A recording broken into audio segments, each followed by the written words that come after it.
Guys, magpapakain ng manok si Renz. Sige na, pakainin mo na. Umulan ko dyan. Oh, muulan naman pala guys.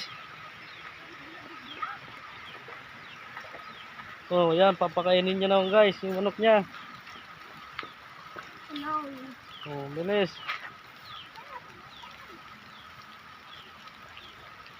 Oh, pakainin mo na. Lagay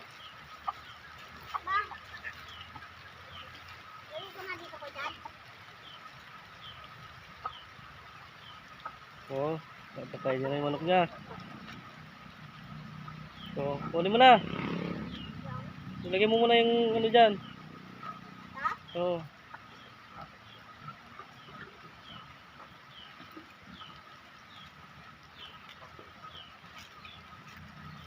Ano na? Ayaw mong kunin? Bakit?